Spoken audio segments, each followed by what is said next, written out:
Hola amigos, soy JavaDev. Bienvenidos al episodio 124 del desarrollo de un juego de rol 2D en Java. Después de una bastante larga pausa, aproximadamente un mes creo que ha sido, vamos a continuar. Recordemos, actualmente tenemos el mapa funcionando bien, tenemos a los enemigos colocados en su sitio, medimos correctamente la distancia, habíamos desarrollado una clase llamada Dijkstra en honor al holandés que inventó el algoritmo para medir la distancia en mapas. Y es lo que estamos usando para crear una suerte de inteligencia artificial que nos permita dotar a los enemigos de la habilidad de perseguirnos por el mapa. Y sin embargo he tardado tanto en hacer otro episodio porque me he encontrado con algunos problemas.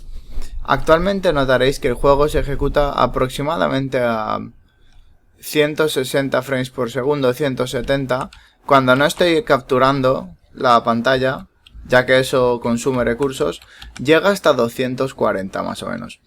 Bien, pues en mi demo, en mis experimentos, he logrado que Dijkstra funcione bien, los enemigos pueden perseguirme esquivando cualquier obstáculo, pero los FPS bajan apenas a 20 o a 40, lo cual es muy lamentable. No podemos ejecutar el juego bien de esa manera, ya que todo va a saltos y a veces incluso hay cuelgues de más de un segundo. Así que he tenido que estar experimentando y repensando la forma en que se está haciendo todo. Y bueno, creo que ya tengo la solución, así que al fin podemos continuar. Y por suerte se está acabando el verano porque os aseguro que para mí está siendo bastante largo. Bien, en cualquier caso, vamos a seguir escribiendo la clase de Dijkstra. Por ejemplo, detrás del constructor vamos a crear algunos métodos más, que nos van a hacer falta al final todos para que funcione esto.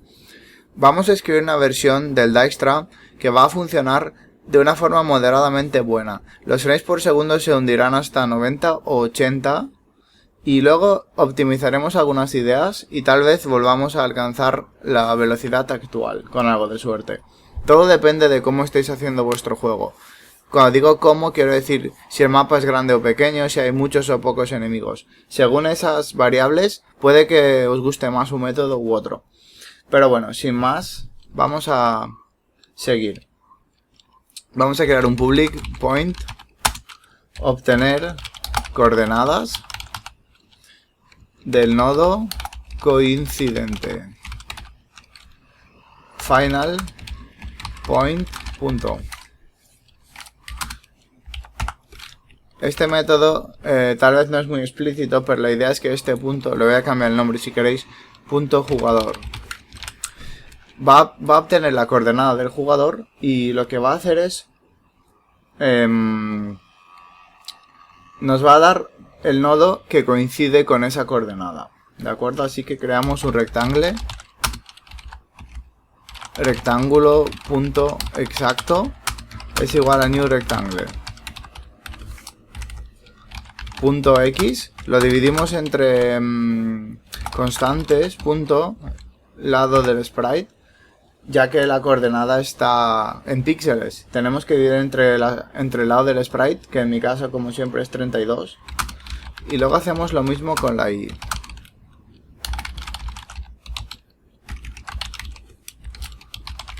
Bien.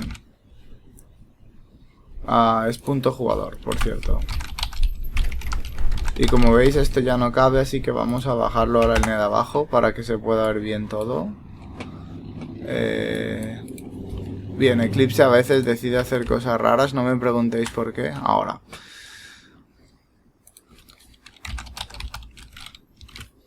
De acuerdo, así que esto crea un rectángulo.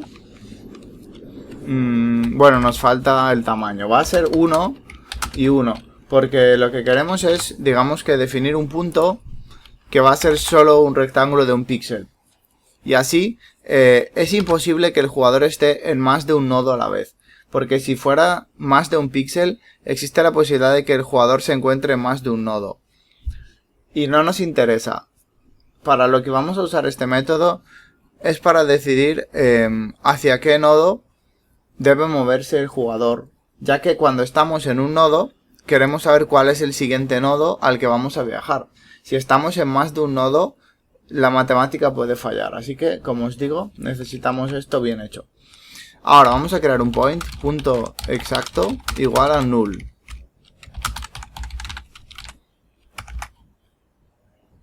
Y vamos a recorrer todos los nodos del mapa. For nodo nodo en nodos mapa. Recordad, bucle for mejorado. Bastante práctico. Bien, vamos a comparar. Si nodo, punto, obtener... Vale, vamos a crear un método por aquí que nos va a hacer falta, ¿de acuerdo? Vamos a abrir la clase nodo. La tengo aquí abierta, como podéis ver. Y lo que vamos a hacer es añadir un método que se va a llamar obtener área. De hecho, vamos a crear dos. Que va a ser, por ejemplo, por aquí. Vamos a crear un método que se va a llamar public rectangle obtener área en píxeles. Y esto nos va a devolver un new rectangle, el cual va a tener la posición X del nodo multiplicada por 32 y luego la posición Y multiplicada por 32. Por cierto, vamos a cambiar esto, perdonad. Constantes, punto, lado del sprite.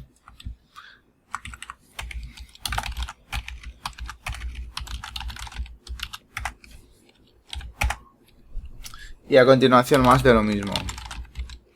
Tengo la mala costumbre de escribir directamente 32 porque en mis pruebas siempre es 32, pero obviamente vosotros puede que estéis usando algún tamaño alternativo. Así que bueno, esto nos devuelve un rectángulo que define el área en píxeles.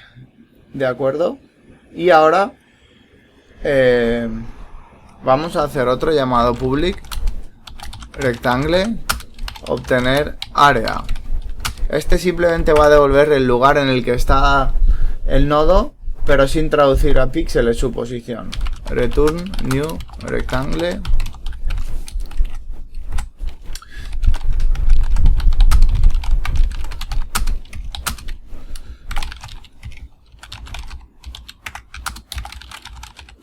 Vale.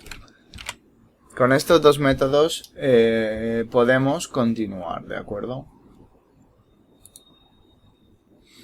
De acuerdo, así que si nodo punto obtener área punto intersects intentamos cruzar esto con rectángulo punto exacto, ¿de acuerdo? Esto básicamente nos va a decir si el jugador está cruzando algún nodo. Porque si el jugador tiene un cuadrado de 1 por 1 y los nodos tienen cuadrados de 32 por 32, el jugador nunca podrá estar en más de un nodo a la vez, ¿de acuerdo? Así que, obviamente la pregunta no es si está cruzando algún nodo. Es imposible que no esté cruzando ningún nodo siempre y cuando las colisiones estén bien hechas. Con lo cual, punto exacto es igual a new point, que va a ser rectángulo punto exacto punto x rectángulo punto exacto punto y, ¿de acuerdo? Y lo devolvemos.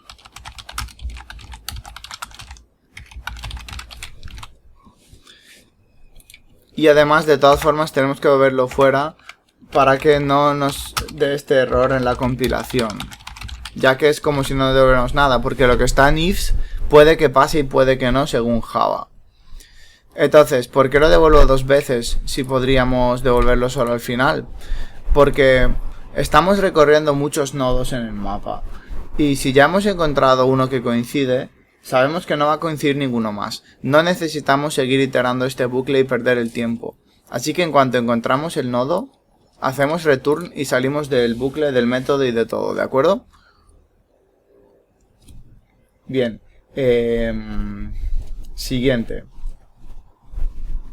Vamos a necesitar más cométodos, ¿de acuerdo?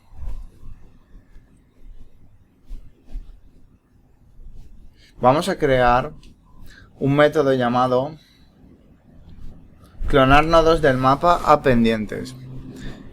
Esto es algo bastante truculento, pero al final, haciendo pruebas, me di cuenta de que parte del problema de la bajada de rendimiento que tuve, como os dije, pasé de 200 y algo frames a apenas 20, es que en cada actualización, cada vez que había que hacer un Dijkstra, se destruían muchísimos objetos y se volvían a crear otros, pero eran muy parecidos. Así que al final, en vez de destruir, por ejemplo, 200 objetos y volver a crear esos 200, es mucho más económico para Java y para el ordenador coger esos 200 objetos y simplemente sobreescribir las propiedades que cambien, porque no cambian todas, solo algunas, ¿de acuerdo? Así que vamos a crear un private ArrayList de nodo que se va a llamar clonar nodos del mapa a nodos pendientes. Os explico, recordad que tenemos 3 ArrayList en esta clase. Un ArrayList que se llama nodos mapa, que contiene todos los nodos del mapa. Estos nodos tienen una posición, lo cual no cambia nunca porque siempre están en la misma posición respecto al mapa, pero tiene una distancia que es infinita, porque todavía no hemos evaluado la heurística, no sabemos cuál es el camino más rápido. Y luego tenemos las dos listas pendientes y visitados. En pendientes están todos los nodos al principio, y según vamos recorriendo esta lista y evaluando, los vamos moviendo a visitados. Cuando todos los nodos pendientes han sido evaluados, entonces podemos saber la ruta más rápida, gracias a la lista de visitados. Bien, cada vez que cambia el centro del Dijkstra, es decir, cada vez que el jugador se mueve, para que los zombies puedan seguirlos, tenemos que borrar la lista de pendientes, copiarla de nodos del mapa a pendientes y luego obviamente puntuar los pendientes y convertirlos en visitados. Y ahí es donde estaba el fallo en mi lógica. Lo que he dicho de que vamos a borrar toda la lista de pendientes y volver a llenarla es bastante lento. Es mucho mejor simplemente intentar cambiar las propiedades, ¿de acuerdo? Así que lo que vamos a hacer es lo siguiente. ArrayList de nodo, nodos clonados es igual a new ArrayList con el inicio corto, ¿de acuerdo? Y ahora for nodo en nodos mapa, recordad que la lista de nodos mapa simplemente pues nos da una forma rápida de tener todos los nodos cada vez sin tener que volver a crearlos en el constructor. Esa lista no la manipulamos nunca, ¿de acuerdo? Así que point posición es igual a nodo.obtener posición. Luego double distancia es igual a nodo.obtener distancia. Y creamos un nodo nuevo. Nodo clonado es igual a new nodo con posición y distancia, ya que era muy simple el objeto, no requería nada más, ¿de acuerdo? Y ahora añadimos nodos clonados.add.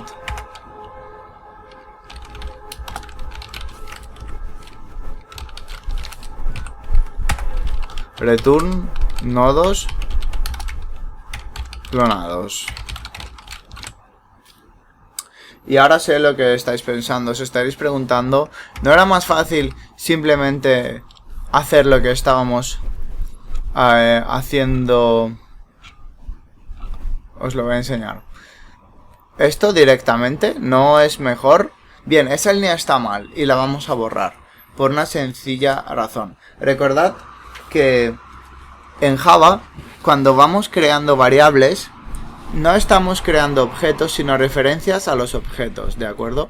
Así que, si hacemos pendientes igual a new ArrayList a partir de nodos mapa, no estamos creando una nueva ArrayList separada de nodos mapa. Estamos lanzando referencias a los mismos objetos de nodos mapa. Es decir, si nodos mapa tiene 100 nodos y pendientes tiene 100 nodos, ¿de acuerdo? Iniciados de esta manera, con esta línea, eso no significa que tengamos 200 nodos. No, seguimos teniendo 100. El problema es que pendientes apunta a los mismos 100 nodos que nodos mapa.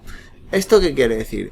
Quiere decir que, por ejemplo, cuando en pendientes cambiamos la puntuación de un nodo, por ejemplo, a 3, ese mismo nodo es el que está en nodos mapa y también va a cambiar a 3.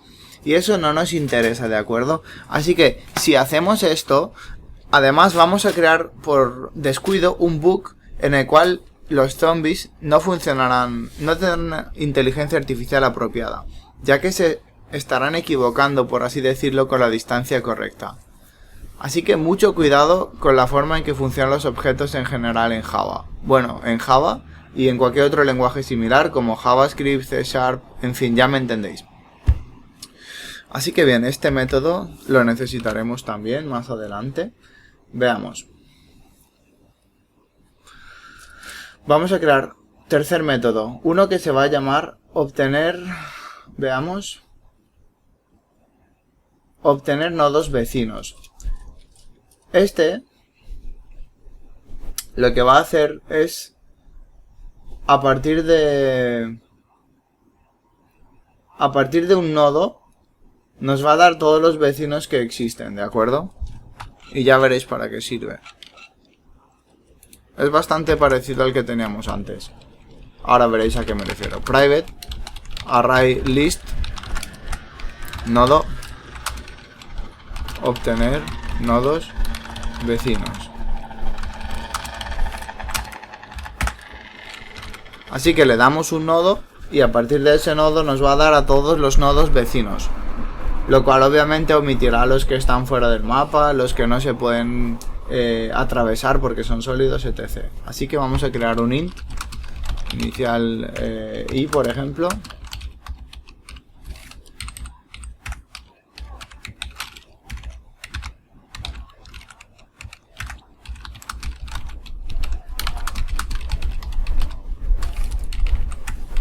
¿Para qué va a servir esto? Os estaréis preguntando.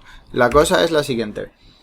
Cuando por ejemplo, un enemigo esté en un nodo en concreto, tendremos que averiguar cuál es el siguiente nodo al que tiene que viajar, ¿de acuerdo?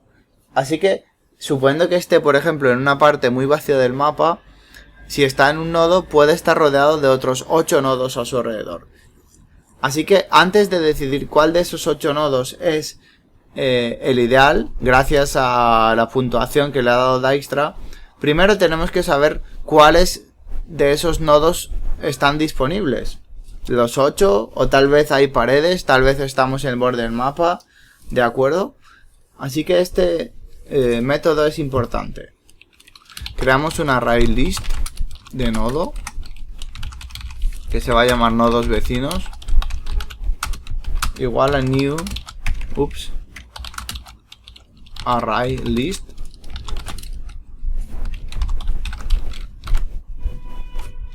Bien. Y ahora tenemos que recorrer los 9 nodos que hay. Imaginar una rejilla de 3×3, donde en el centro está obviamente el enemigo y los otros 8 nodos son posibles nodos vacíos. Como os digo, esto es muy parecido a esta parte de aquí, donde evaluamos la heurística de los vecinos. Va a ser casi igual, de hecho, ¿de acuerdo?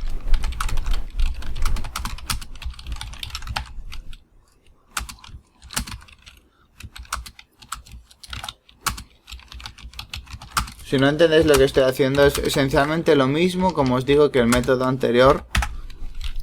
Gracias a 2 bucles for bien hechos, vamos a recorrer a todos los vecinos .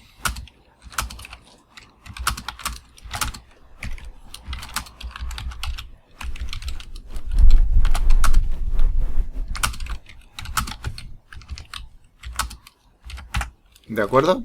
Bien.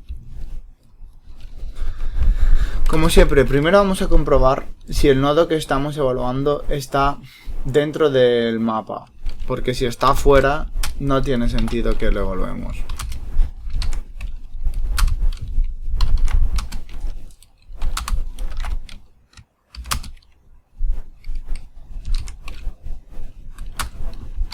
Comprobamos si la X o la Y están por debajo de -1, lo cual significa que estaría fuera desde arriba o desde la izquierda del mapa. Ahora comprobamos si es mayor o igual que el ancho.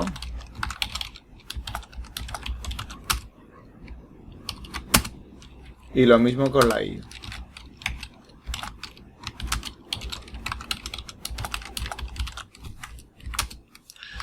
Obviamente, si está fuera del mapa, hacemos continúe porque ese nodo no nos interesa para nada, ¿de acuerdo? Ahora comprobamos si estamos en el propio nodo central. El nodo central es en el que se encuentra actualmente el enemigo, por así decirlo, ¿de acuerdo? Así que ese nodo no necesitamos evaluarlo.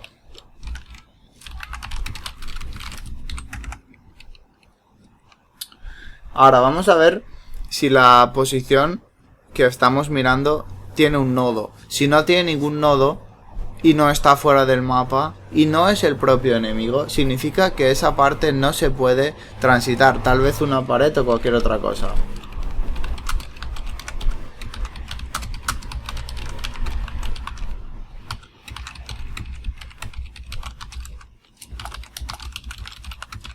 Y ojito con esto.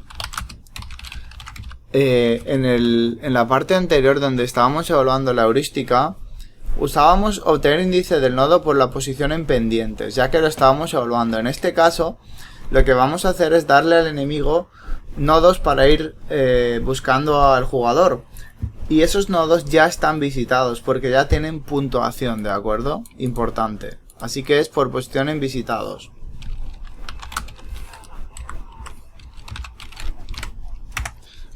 Bien, cogemos el nodo y si el índice del nodo es igual a -1, recordad que escribimos el método de obtener índice del nodo por posición en visitados, de forma que si ese nodo no existe, devuelve -1. Así que si es -1,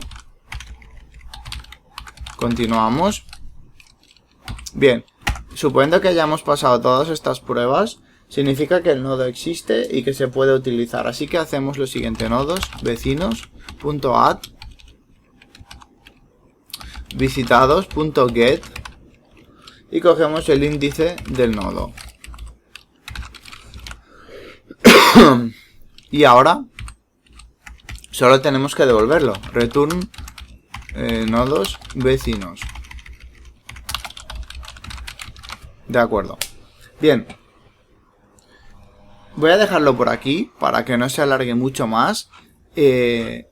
Perdón por el periodo sin vídeos. Como os digo, el verano en mi caso está siendo algo agotador porque tengo que trabajar. No puedo estar en la piscina o en la playa, desgraciadamente. Así que he intentado tomarme un descanso de YouTube durante un par de semanas, pero estoy ya preparado para volver. Así que con suerte en un par de episodios tendremos esto funcionando, a los enemigos persiguiéndonos. Y luego necesitaremos un par de episodios más para afinar el sistema, ya que como os digo, aunque funcione, no me parece aceptable que funcione a menos de unos 100 frames por segundo. No creo que baje mucho más la velocidad porque esto es el último gran sistema que vamos a crear, ya que el audio funcionará en un thread aparte, por ejemplo. Y las cosas que nos quedan por hacer son cosas como menús para comprar en la tienda o habilidades o cosas parecidas, pero ya no son cosas relacionadas con el tiempo real, por así decirlo. Así que, si logramos resolver este problema de la inteligencia artificial, tendremos ya prácticamente el 70% de lo que os quiero enseñar hecho. Y a partir de ahí, creo que podemos dirigirnos ya hacia la fase final de esta serie. Así que como siempre, muchas gracias por ver la serie, gracias por vuestra paciencia, gracias por vuestros comentarios, los cuales sé que no estoy respondiendo demasiado a menudo, pero intento al menos cada 3 o 4 días responder, ¿de acuerdo? Y sobre todo, gracias a los que colaboráis en Patreon, donde prácticamente ya hay unos $20 al mes, lo cual ya sé que no, como se dice, no da ni para chucherías, pero igualmente gracias por la confianza. Como siempre os digo, es vuestro dinero, no tenéis por qué dárselo a nadie, pero me lo estáis dando, así que gracias. Seguimos en el próximo episodio y hasta luego.